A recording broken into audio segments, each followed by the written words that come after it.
हाँ जी my dear students, कैसे हैं आप सभी। उम्मीद करता हूँ आप सभी अच्छे हैं, स्वस्थ हैं और घर पे रह के पढ़ रहे हैं।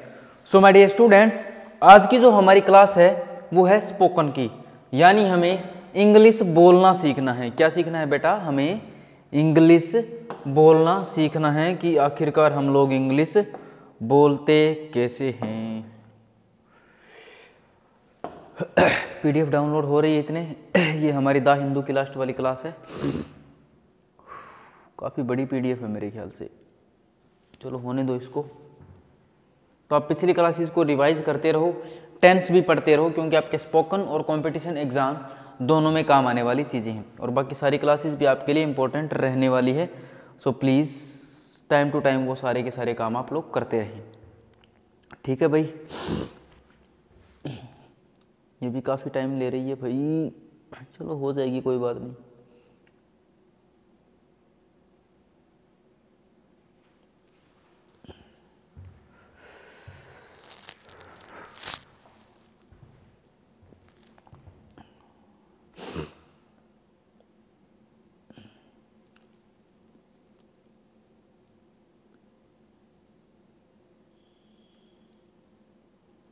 ये लो जी। ये हमारी पीडीएफ भाई साहब ओपन हो चुकी है, जिसमें सबसे पहला काम आपका क्या होता है? आपका काम होता है हमें इंस्टाग्राम पर आपने क्या करना है, हमारा यूट्यूब चैनल और टेलीग्राम चैनल क्या करना है, सब्सक्राइब करना है, जो क्या है let's learn with Bablu sir, ऐसे है हमारा चैनल। और आपने मेरे को करना है इंस्टाग्राम पर फॉलो, जो आईडी क्या है इंग्लिश वोकेबलरी 3 इसको फॉलो आपने कर लेना है। ठीक है भाई। अब हम करते हैं हमारा मैं जो आपको आज कराने जा रहा हूँ। एक मिनट भाई साहब, मैं निकाल लेता हूँ। काफ़ी पेजेस आगे करने पड़ेंगे मेरे ख्याल से मेरे को।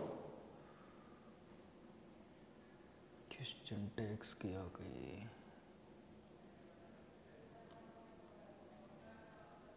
मैं देख लेता हूँ, मेरे को करवाना है क्वेश्चंस एंड हाँ, मेरे को कराना आपको यहाँ से, जहाँ से हमारी आज की पीडीएफ स्टार्ट होती है। तो क्या है? Step by step story conversation. भी जो हम स्टोरी कॉन्वर्सेशन करते हैं, स्टेप बाय स्टेप करते हैं, उसके बारे में आज की हमारी क्लास रहने वाली है। तो एक साइड आपको पता है हिंदी है और दूसरी साइड आपको पता है इंग्लिश है। तो सबसे पहला सेंटेंस क्या है? वहाँ एक वृक्ष था और वो वृक्ष की शाखाओं पर लटका करते थे। ये एक सेंटेंस है। तो सबसे पहले बेटा हमें सीखना है यहाँ पे देयर को हमने यहाँ पे सीखना। तो मैं थोड़ा सा ले लेता हूँ पेज। ठीक है। हम जानते हैं देयर की अगर मैं बात करूँ तो देयर का एक मीनिंग होता है वहाँ। ठीक है, वहाँ का मीनिंग देता है। और देयर को हम यूज करते हैं as an introductory subject, as an introductory subject. भी किसी भी चीज़ को जो इंट्रोडक्शन देता है, जैसे मैंने बोल दिया there was a book on the table, मैंने बोल दिया देयर वॉज अ बुक, एक किताब थी, ऑन द टेबल, भी टेबल पर क्या थी? एक किताब थी। तो यहाँ पर क्या बात कर रहा है? यहाँ पर ये देयर है, ये बुक की बात कर रहा है। तो इंट्रोडक्टरी या फिर मैं कह सकता हूँ डमी सब्जेक्ट बन जाता है देयर। ठीक है, जैसे मैंने बोल दिया आई गो देयर, मैं वहाँ जाता हूँ, तब ये वहाँ का मीनिंग देता है। ठीक है भाई, हमने ये चीज़ समझनी है, ठीक है। There was a big tree, वहाँ एक बड़ा पेड़ था। And they used to hang on the branches of the tree, और वो वृक्ष की शाखाओं पर लटका करते थे। कहने का मतलब जो वो बहुत बड़ा पेड़ था उसकी शाखाओं पर वो लोग लटका करते थे। ये उनकी क्या थी? ये उनकी हैबिट थी। अब हमें क्या, मैंने आपको पहले भी बताया था यूज ऑफ यूज, और बाकी क्लासेस में भी भाई साहब कि यूज का हम यूज करते हैं किसमें? यूज जो वर्ब होती है, यूज उसका यूज किया जाता है पास्ट हैबिट बताने के लिए, जैसे मैंने बोल दिया अगर मैं एक बात कहूँ पास्ट इंडेफिनिट टेंस की, मैंने बोल दिया आई वेंट देयर, मैं वहां गया था। तो ये क्या है, ये आपको पता है कि पास्ट इंफॉर्मेशन है, और पास्ट इंडेफिनिट टेंस क्या करता है, वन टाइम टॉक करता है। क्या करता है बेटा, वन टाइम टॉक, यानी एक बार की बात करता है। तो वन टाइम टॉक की बात कर रहा है, आई वेंट देयर, मैं वहां गया था। लेकिन मैंने ये बोलना है मैं वहां जाया करता था। मैंने क्या बोलना है, मैं वहां जाया करता था। तो पास्ट हैबिट बताने के लिए आप यूज करते हैं यूज वर्ब का, तो आई यूज। लेकिन बात कर रहे हैं पास्ट की, तो यूज्ड आ जाएगा second form, I used to plus verb की first form, I used to go there, मैं वहां जाया करता था। मैंने बोला ही स्मोक्ड, उसने स्मोक की थी। मैंने बोला ही यूज्ड टू स्मोक, वो स्मोक किया करता था, वो स्मोक किया करता था। चलो एक पास्ट हैबिट हम क्या बताते हैं, वुड प्लस वर्ब की फर्स्ट फॉर्म से भी हम पास्ट हैबिट बताते हैं, वुड प्लस वर्ब की फर्स्ट फॉर्म से। जैसे मैंने बोल दिया व्हेन आई वाज चाइल्ड, जब मैं बच्चा था, when I was child I would go there, मैं वहां जाया करता था, मैं वहां जाया करता था। चलो दूसरा सेंटेंस कर लेते हैं। मैंने बोल दिया when I was in Delhi, जब मैं दिल्ली में था, आई वुड प्ले चेस, मैं चेस खेला करता था। तो यानी वुड प्लस V1 से और भी तरीके होते हैं जो मैं आपको पहले भी करवा चुका हूं। तो यहाँ पर हम यूज वर्ब का यूज पास्ट हैबिट बताने के लिए कर रहे हैं। मैंने आपको ये समझाया है, ठीक है भाई, ये इतनी सी बात आपके समझ आती है। आगे जैसे मैंने बोल दिया there was a big tree, वहां पर एक बड़ा पेड़ था और उस वृक्ष की शाखाओं पर, ये देखो आपने यहाँ पर वर्ब की फर्स्ट फॉर्म यूज की, उस पर लटका करते थे। अगला है the tree was near the house of an old man, of an old man, भी एक बूढ़ा व्यक्ति था उसके घर के पास। तो यहां पर क्या बात हुई बेटा, यहां पर बात हुई द ट्री। अब मेरे को एक बात मैं आपको आर्टिकल्स की छोटी सी और बता देता हूं, ये हम चलो आगे समझ रहे हैं इसको। आर्टिकल्स में हम क्या करते हैं, आर्टिकल्स की जब भी बात आती है ना, जब भी किसी चीज का फर्स्ट इंट्रोडक्शन हम देते हैं, जब भी हम किसी भी चीज का फर्स्ट इंट्रो देते हैं, तब हम ए या फिर एन आर्टिकल का यूज करते हैं, ए या फिर एन आर्टिकल का यूज करते हैं। लेकिन उसके बाद जब वो चीज क्या हो जाती है, जब वो चीज बार बार रिपीट होती है वही सेम चीज, तब हम द आर्टिकल का यूज करते हैं, क्योंकि उसके बारे में स्पीकर और लिसनर दोनों के दोनों क्या हो जाते हैं बेटा, उसके बारे में स्पीकर और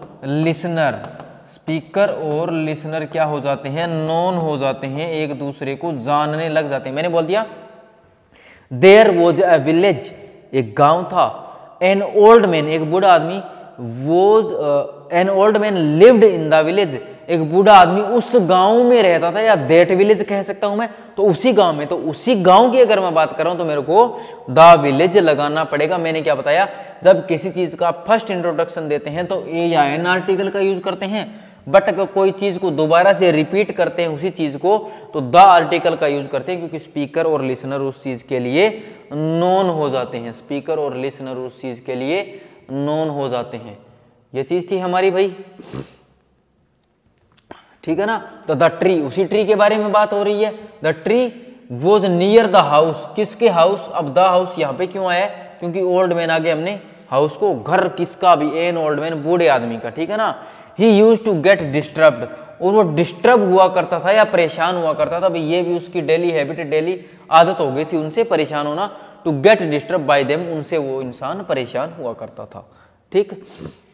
आगे क्या है, ही अप्लाइड हिज माइंड, उसने अपना दिमाग लगाया। दिमाग लगाना क्या होता है, he applied his mind, I applied my mind, मैंने अपना दिमाग लगाया।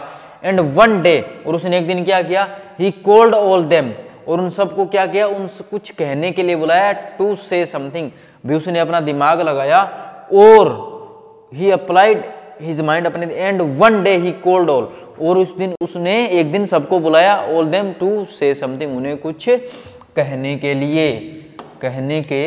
लिए। अगला जैसे हो गया, ही सीरियसली टोल्ड देम, उसने उनको सीरियसली कहा, that there is a ghost staying up on the tree, भी उसने गंभीर होकर उनसे क्या कहा कि वृक्ष पर एक भूत रहता है, वृक्ष पर एक भूत रहता है। अब मेरे को एक बात बताओ, यहाँ पे क्या बता रहे हो, देयर इज स्टेइंग रहता है, वो यहाँ पर क्या है बेटा, यहाँ पर क्या है, ये ऑन गोइंग प्रोसेस है। मैंने आपको टेंस में बताया है ऑन गोइंग प्रोसेस। जैसे मैंने बोल दिया मैं खड़ा हूँ, आई एम स्टैंडिंग, मैंने बोला आई एम स्टैंडिंग, मैं खड़ा हूं, ना कि मैं खड़ा हो रहा हूं। वो तो बन जाएगा I am going to stand, मैं खड़े होने जा रहा हूं, तो आई एम स्टैंडिंग मतलब मैं खड़ा हूं, तो वहां पर रहना। जैसे मैंने बोल दिया I am living in a village, मैं एक गांव में रहता हूं या मैं एक गांव में रह रहा हूं, इस तरीके से हम यूज करते हैं। ठीक, ये हो गया।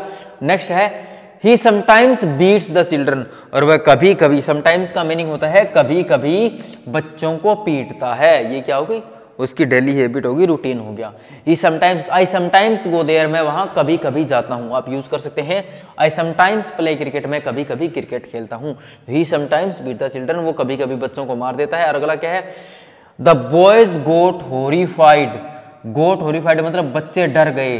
गोट हॉरिफाइड का मीनिंग क्या होता है, डर जाना। गोट हॉरिफाइड का मीनिंग क्या हो गया, डर जाना। The boys got horrified and remained away from the tree, और वृक्ष से दूर रहे, बच्चे डर गए और भाई साहब पेड़ से हो गए दूर। ठीक है, अगला क्या है, the old man became happy and felt victorious, वो खुश हुआ और उसने क्या किया, उसने जीत की सांस या राहत की सांस महसूस की। अगला क्या है,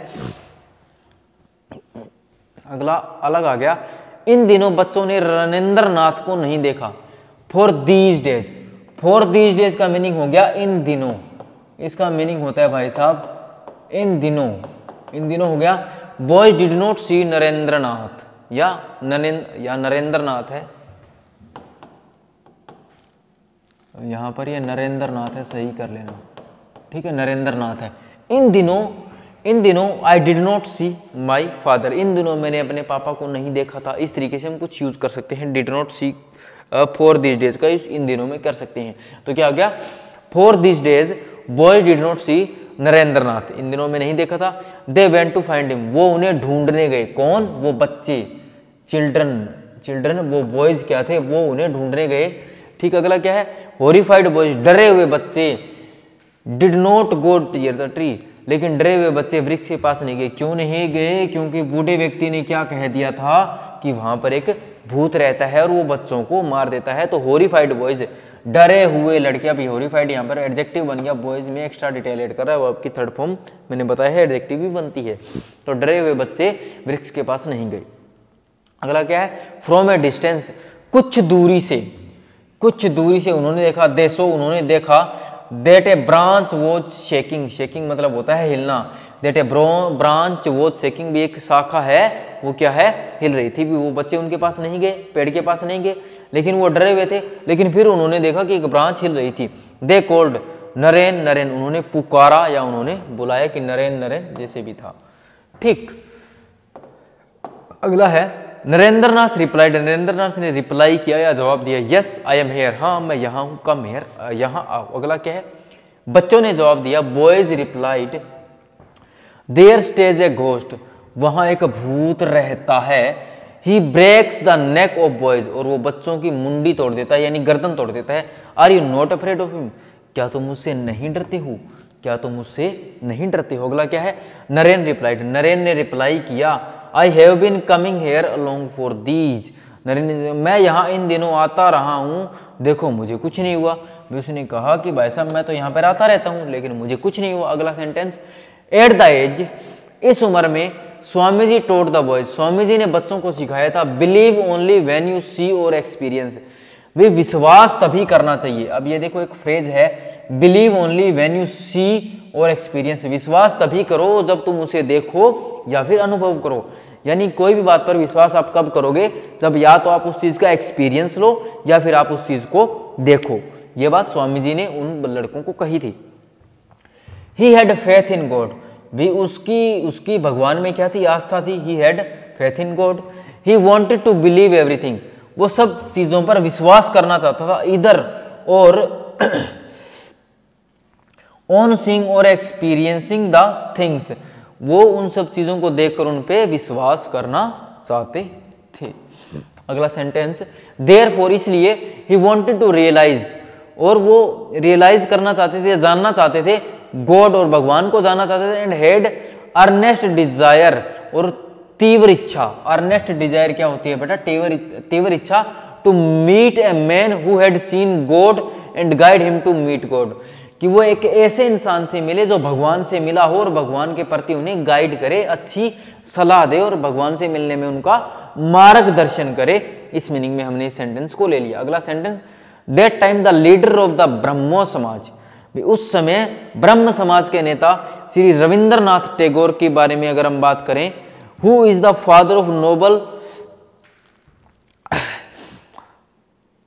नोबल ल्यूरिएट श्री रविंद्रनाथ टैगोर, भी वो उसके जिनको नोबल पुरस्कार मिला था, जो उसके पिताजी हैं। ठीक है, अगला क्या था? उन्होंने ब्रह्म समाज के अगवा से सवाल पूछा था, क्या आपने भगवान को देखा है?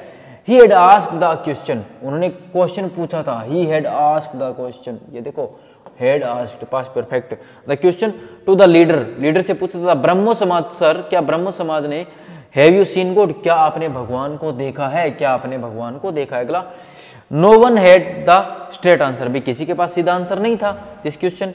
Destiny had brought him at the feet of Jagat Guru Ramakrishna, भाग्य ने उनको जगत गुरु रामकृष्ण के चरणों में लाके खड़ा कर दिया था। डेस्टिनी क्या होता है? भाग्य। ये एक स्टोरी टाइप है जो आपने समझना है और सीखना है, क्योंकि स्टोरी टाइप सेंटेंसेस भी हमें करने पड़ते हैं। अगला क्या है?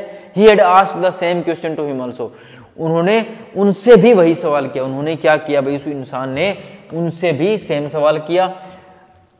द वेरी नेक्स्ट मोमेंट, दूसरे ही क्षण को हम बोलते हैं द वेरी नेक्स्ट मोमेंट। इसको क्या बोला जाता है? दूसरे ही मोमेंट या दूसरे ही क्षण या the very next moment.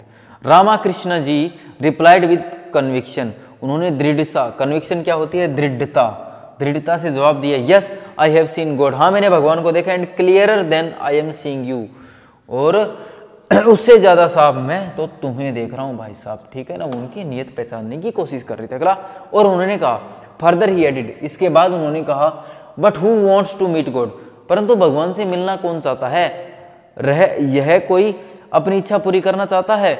Everybody wants to fulfil their wishes, भी हर कोई, यह है हर कोई, मैं कह रहा हूँ रह कोई, हर कोई है, ये थोड़ी हिंदी टाइपिंग देख लेना।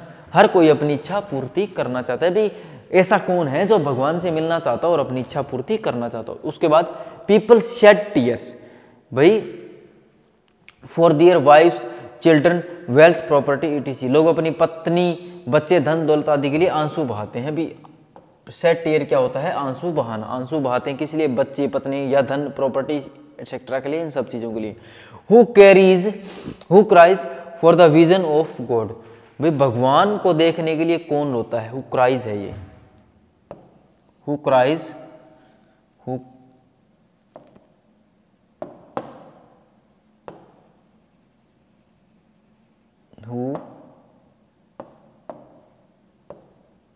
क्राइज, ठीक है, for the vision of God, भी भगवान को देखने के लिए तो कोई रोने वाला इंसान ही नहीं है इस दुनिया में।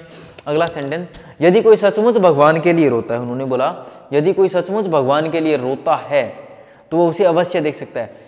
If one cries sincerely for God, भाई सचमुच बड़ी दृढ़ सिंसियरली रोता हो, one can surely see him. ठीक है भाई, अगला है, मैं आभारी हूं, I am thankful for mister Bimwas Biswaji who discussed, क्या है, discussed and helped me to know about Swami Vivekananda ji, भी मैं आभारी हूं जिन्होंने मेरे को क्या किया, चर्चा की इस बारे में और स्वामी विवेकानंद जी को जानने में मेरी मदद की। ठीक है, he gave me an opportunity to see a mono acting show on Swami Vivekananda, उन्होंने मुझे मोनो एक्टिंग शो देखने का अवसर दिया स्वामी विवेकानंद जी का। अगला है, the act of Swami Vivekananda ji was performed by mister Shekhar Sen, भी स्वामी विवेकानंद जी का रोल इन्होंने किया था। नेक्स्ट है भाई साहब, नेक्स्ट हो गया जैसे mister Shekhar Sen is a world fame personality, वो एक जगत प्रसिद्ध व्यक्ति थे, वो आसान है। इन द एक्ट अभिनय में he was the only person on the stage, वो अकेले ही व्यक्ति थे। The show was about 2 hours, bill show लगभग 2 घंटे का था। अगला सेंटेंस, डिफरेंट वॉइसेस, अलग अलग आवाजें, वेरिएशन इन वॉइस, भी आवाजों में उतार चढ़ाव आने लगे, songs, presentations and everything was amazing, मतलब सब कुछ क्या था, अमेजिंग था, एक आश्चर्यजनक चीजें थी। ठीक, what A versatile personality is he, कितने बहु प्रतिभाशाली। वर्सेटाइल क्या होता है, प्रतिभाशाली पर्सनैलिटी थे भाई, ठीक है। पिन ड्रॉप साइलेंस भी, वहां पर एकदम चुप्पी थी। Was there during the whole time भी, हर समय वहां पर चुप थी, मतलब लोग बहुत ही उन चीजों को ध्यान से देख रहे थे। ऑडियंस वॉज फुली मेस्मराइज्ड भी, ऑडियंस क्या थी, मंत्रमुग्ध। मेस्मराइज्ड क्या होता है, मंत्रमुग्ध होना। अगला क्या है, उस शो का वर्णन करने के लिए मेरे पास शब्द नहीं है। I am short of words, I am short of words या आई हैव नो वर्ड्स आप यूज कर सकते हैं to describe about the show, आसान है। It was fantastic show wonderful, fantastic and wonderful show, ठीक है। बिसाइड्स, इसके अलावा I learned more about the great Swami Vivekananda ji, इसके अलावा मैंने विवेकानंद जी के बारे में और भी सीखा। अच्छा, मैं आपको एक चीज सिखाऊं, बेसाइड और बेसाइड, देखो एक चीज को समझो आप थोड़ा सा। एक होता है बेसाइड्स, बेसाइड्स इसका मीनिंग होता है भाई इन एडिशन टू, इसके अलावा, या इन एडिशन टू, इसके अलावा। इसका मीनिंग होता है ये भाई, इसके अलावा ये भी होता है, ठीक है। जैसे मैंने एग्जांपल दिया आपको,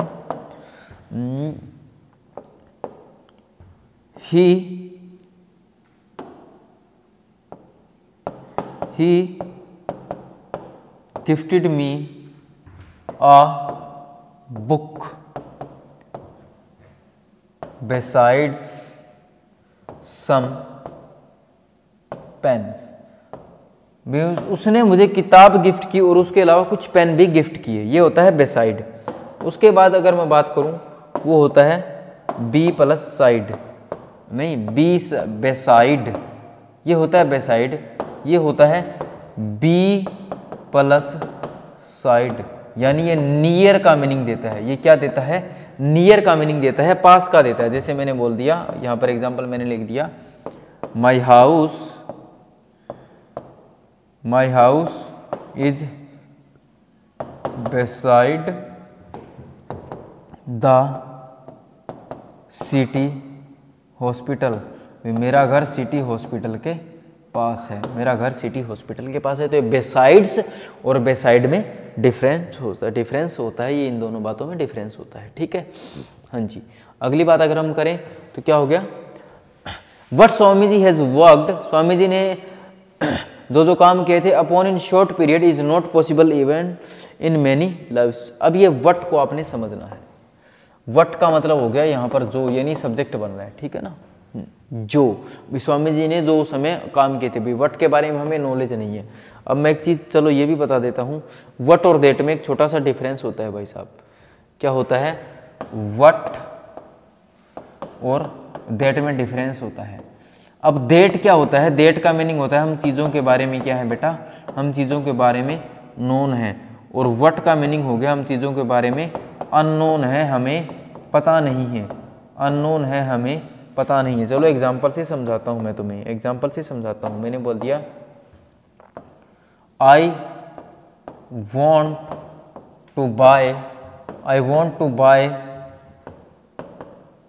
द बुक, मैं वो किताब खरीदना चाहता हूँ।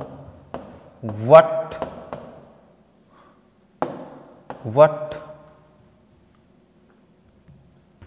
और दैट यू हैव, मैं किताब खरीदना चाहता हूं जो तुम्हारे पास है। अब मेरे को एक बात बताओ, क्या तुम्हें पता नहीं है कि उसके पास कौन सी किताब है या कौन सी किताब नहीं है? क्या तुम्हें पता नहीं है कि कौन सी किताब है और कौन सी किताब नहीं? भाई जो तुम्हारे पास है तुम वही किताब खरीदना चाहते हो तो दैट आएगा ना। मैंने बोला जिन चीज़ों के बारे में आप नोन हो उसके बारे में आप बताते हैं। और वट का एग्जाम्पल जैसे मैंने बोल लिया, आई डोंट नो, मुझे नहीं पता, आई डोंट नो, मुझे नहीं पता, वट और that he bought for you, उसने तुम्हारे लिए क्या खरीदा है, उसने तुम्हारे लिए क्या खरीदा। अब जब भाई साहब जब आपको पता ही नहीं है कि उसने क्या खरीदा है तो फिर दैट क्यों, वट आएगा। तो ये वट और दैट में फ़र्क होता है, ये वट और दैट में फ़र्क होता है। तो आप इसको बाद में कॉपी कर लीजिएगा। ठीक, अगला जो लास्ट स्लाइड है हमारी वो क्या है, स्वामी विवेकानंद जी के बारे में पढ़ने से ही आपकी ज़िंदगी में परिवर्तन आना शुरू हो जाता है। रीडिंग ओनली, सिर्फ पढ़ने से ही about Swami Vivekananda ji starts changing in your life. ठीक है जी, अगर आप स्वामी विवेकानंद जी का अनुसरण शुरू कर दें तो मुझे यकीन है आप मानव समाज की एक बड़ी धरोहर बन जाएंगे। If you start following Swami Vivekananda ji, I am sure, मुझे विश्वास है, you will become a great asset to mankind. ठीक है जी, एसेट क्या होता है? धरोहर होती है। आइए अपनी जिंदगी को एक नई दिशा देना आरंभ करें। Come let us start to give a new direction to our life. So my dear students, ये थी हमारी आज की पीडीएफ जो थी स्टोरी बेस्ड, जो आपके क्वेश्चन वगैरह थे, स्टोरी बेस्ड जो चीज़ें थी पीडीएफ थी, इसके बारे में हमने जान लिया। जो नेक्स्ट स्पोकन क्लास रहेगी वो देखते हैं किस चीज़ के बारे में रहती है, कैसे रहती है। तो मिलते हैं मेरे दोस्त कल की क्लास में, तब तक के लिए बाय बाय, टाटा, थैंक यू।